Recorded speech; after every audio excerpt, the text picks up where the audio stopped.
Today, I'm issuing an audit revealing that the New York City Housing Authority failed to ensure its contractors complied with hiring requirements for low-income New Yorkers.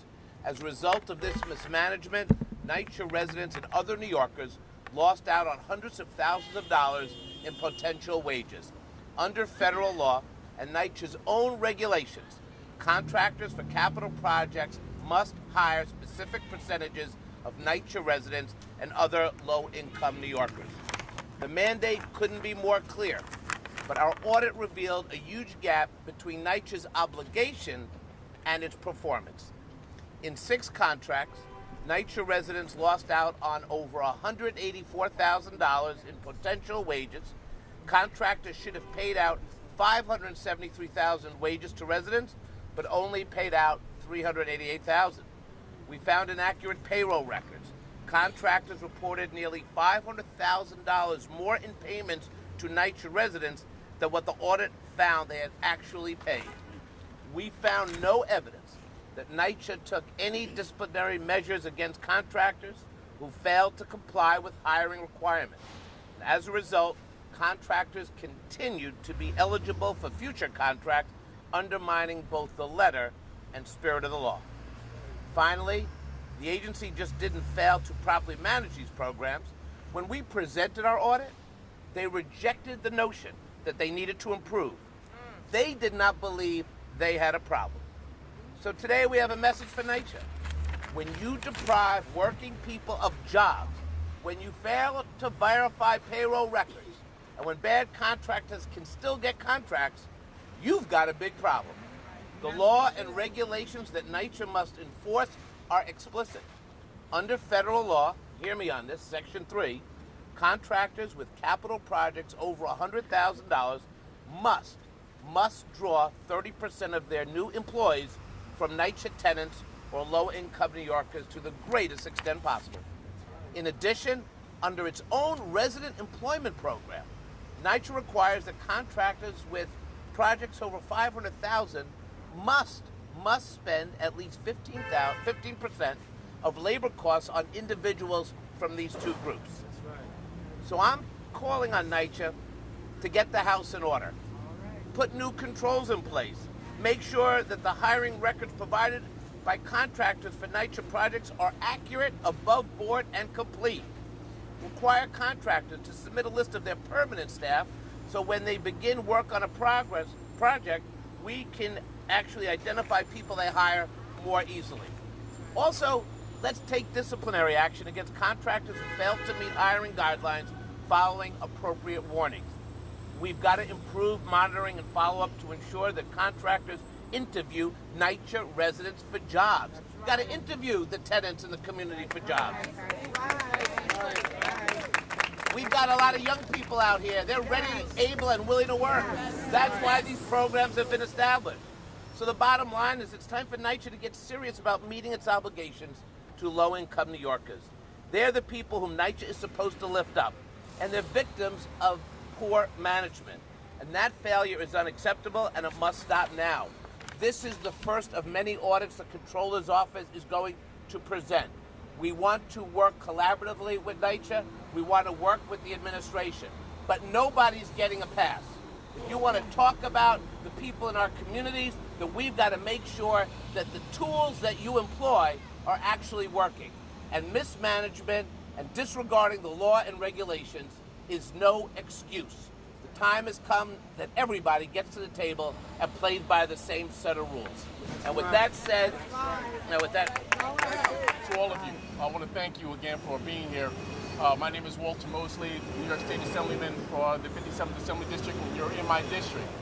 And we should see this not as a surprise coming from this public servant's office. Scott has always been a public servant who was about looking at the issue, identifying the issue, but more importantly, offering concrete and viable solutions. And clearly what has taken place is a travesty as it relates to the moving on and of the moving on of citizens and of constituents who want to make a better life for themselves and their families. We understand that everybody should be able to prosper in this economy, whether you're wealthy or whether you're not wealthy. we understand that everybody wants to further the goals of the next generation going forward. So we have to understand that if we're going to move as a city, if we're going to be the city that's responsible for every New Yorker, we have to do the right thing all the time. It's not feasible just to do the right thing some of the time, but ultimately, with my colleagues, we understand that with Scott's recommendations, that we're not trying to embarrass the administration. We're trying to make the administration do the right thing, to make sure that they adhere to the laws and rules and regulations of the federal government, while at the same time understanding that there are people who are suffering. There are people who need jobs. There are young people who need opportunities. And under this program, we can't think of a better program that will put young people in the right direction. That's right. So I want to thank our Comptroller for this report. His history for reporting on issues that are prevalent and relevant to us is insurmountable. But I know that the results that will come from it will only enhance his reputation as a public advocate who's about doing things for New Yorkers throughout New York City. Thank you. So thank you, Mr. Comptroller, for this opportunity. Thank you for allowing us to be here. And thank you for being the public servant that you are. And thank you. Thank you. I'm sorry. What if Walter wants to work for Controller? I don't know. Public advocacy promotion. One step from being the mayor. You'll speak later. And now the chair of the Public Housing Committee of the New York City Council. My pleasure to introduce from the Bronx, Richie Torres.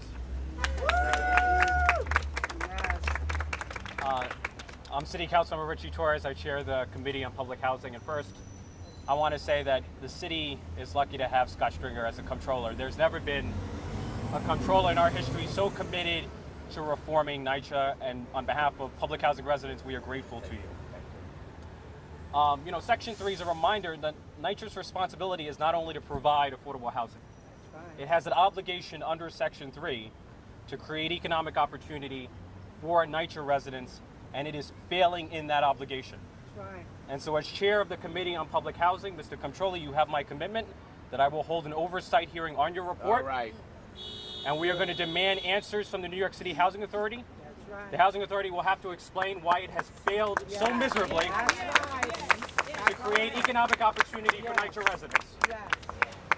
How can it be that NYCHA spends hundreds of millions of dollars every year on capital projects and yet creates so few jobs for NYCHA residents? Thank you. That is a disconnect that requires an answer. It needs an answer from the Public Housing Committee, from the Comptroller's Office, but more importantly, from the unemployed and underemployed residents of public housing. They deserve an answer, and I will get them one. Yes. And so I just want to thank the Comptroller for bringing attention to this issue, and I look forward to a partnership between the Comptroller's Office and the City Council, a partnership in holding NYCHA accountable and bringing reform to an agency that for too long has escaped real accountability. So thank you, Mr. Comptroller. Thank you, Chairman. Thank you. Thank you.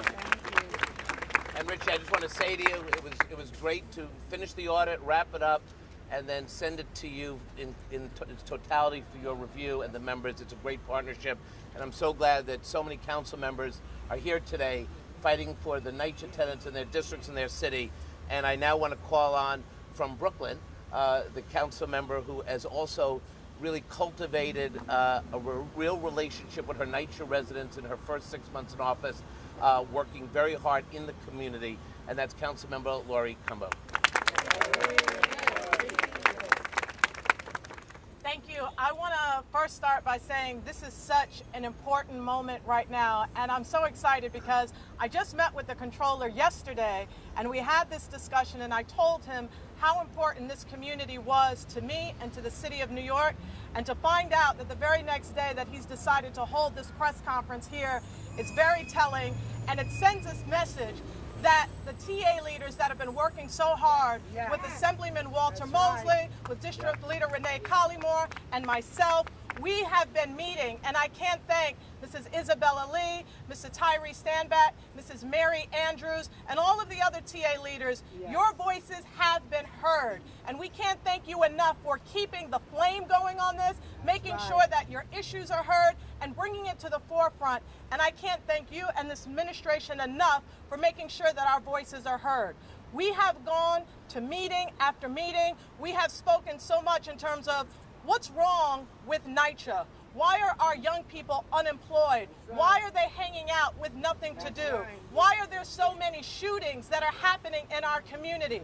And it's all related to systematic decisions that have been made over generations that have caused people to purposely fail in order to flood our prisons. And it's so important that we make sure that we provide the jobs, that we provide the training, and making sure that all of our young people that have the desire to work in our communities and to better their environment have the ability to do so.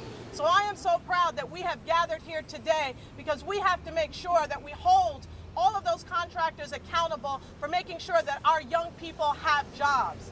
And just last night, when I was in the funeral for Mr. Eric Garner, there was a message that has been brought all throughout the city of New York, and that is that it ends today. And it's so important that we make sure that these systematic decisions that have caused us to fail end today. And I am so proud that the Comptroller has made the decision to end this practice today and to begin to create the equality that we voted upon, and we end this tale of two cities that has caused so many people to fail. And I can't say how happy I am to have my colleagues in government, particularly Richie Torres, who has been incredible as our leader in terms of making sure that NYCHA is held accountable. And he has fought hard to make sure that our community centers and our senior centers stay open. We are introducing a resolution together in the City Council to make sure that Section 3 is observed, respected, and that there's accountability, and that there are serious repercussions when it is not adhered to. So I thank you all very much for being here. I look forward to working with my colleagues in government, and I thank you, Comptroller Scott Stringer, for your leadership. Thank you, Laurie. Thank you very much. It's great. We have one more council member who's joined us today, and many of you already know this new council member because of his outstanding work on issues related to Sandy and Brooklyn and around the city, and we've worked very closely together. Please welcome Mark Traeger.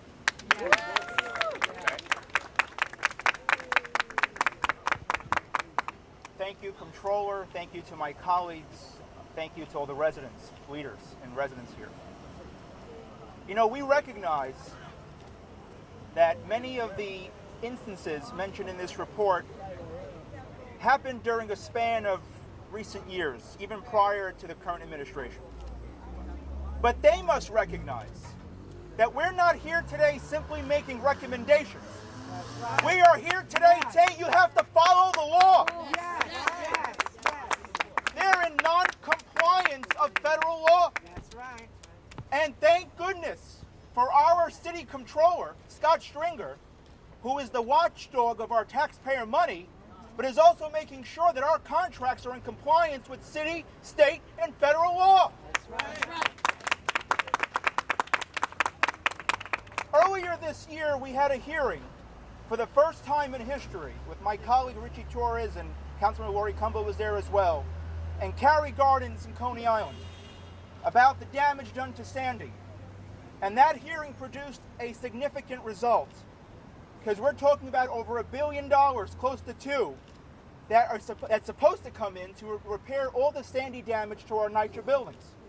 Well, I want to tell you something. This report is very concerning to me, because I want the impacted residents to be able to do the work in their impacted buildings. That's right.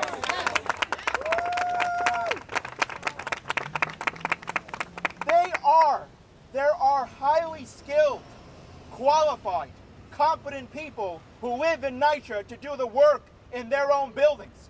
I will take them door to door and show them. Just like I did when there was no heat and no hot water in O'Dwyer houses during the winter. I'll show them again. This is an outrage. Yes. We are going to work together with my colleagues in the council, with Comptroller Stringer, to make sure that NYCHA complies with the law, that NYCHA builds capacity, that NYCHA addresses the repairs. You know, they have the audacity in this report to question the accuracy of this office's calculations while they confirm they do not check the accuracy of their own calculations. This does not pass the laugh test. So thank you, Comptroller Stringer, for keeping them honest. Thank you for watching over our taxpayer money.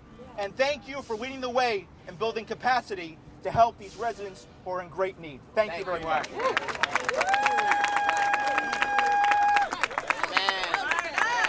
We should call them preacher combo, preacher trader. The preacher has spoken. I got chills down my spine.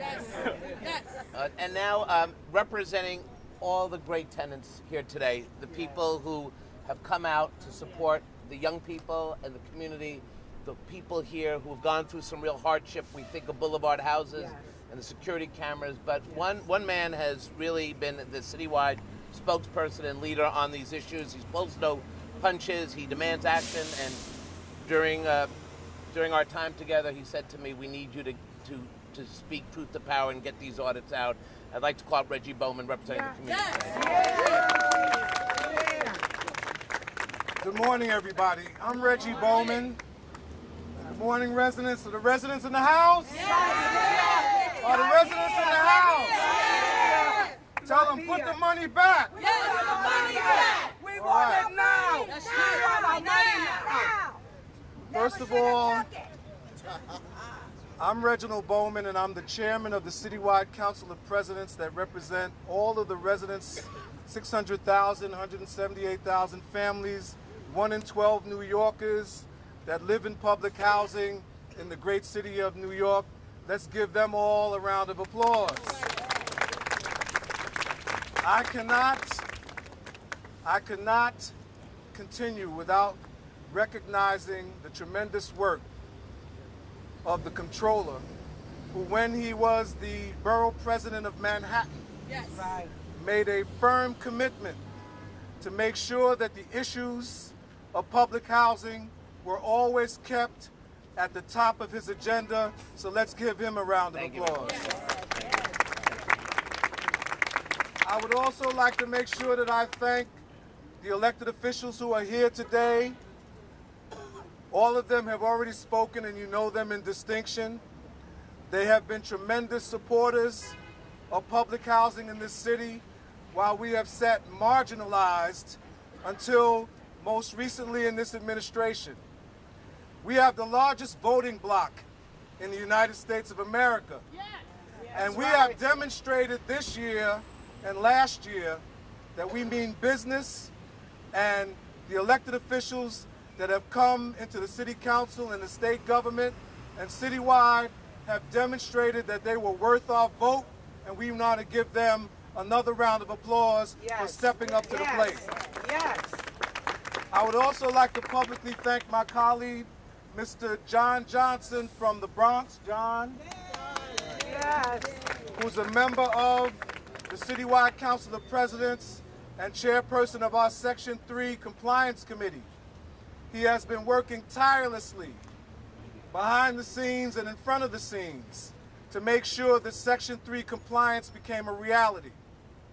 Now here we stand at a historic moment in our city when the rules and regulations that have been put on public housing residents so long, a light is being shed on them by a very, very realistic, uncompromising report and audit on one of the most devastating non-compliance violations in the history of this city.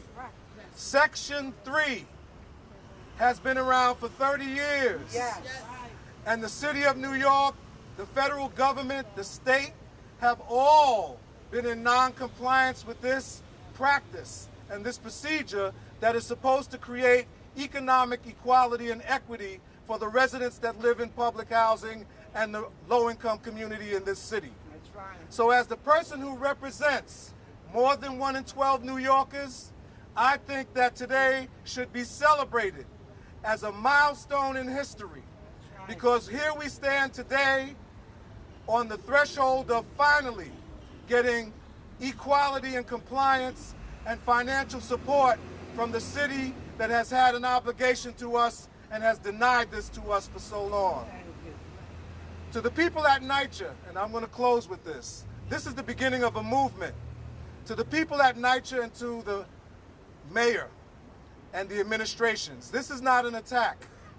This is an olive branch of partnership that we are offering to you so that we can fix the mistakes of the past and make sure, as it was pointed out by Ms. Cumbo, that today is a step forward into the future so that we can make sure that there's economic equity, that the infrastructure of public housing is repaired and restored, and that we can move forward as one city for every citizen that we represent. Thank you. Thank you, Randy. Thank you. Go ahead, Bozeman.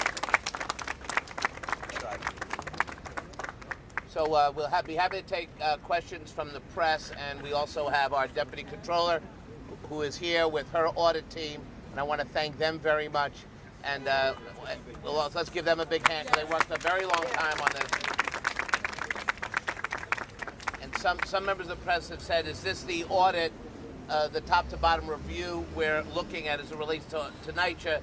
This is the first audit, and we are obviously working on a larger audit that we announced on January 2nd, the first day on the job. We sent an engagement letter to NYCHA, and that audit is still ongoing. That investigation is still ongoing.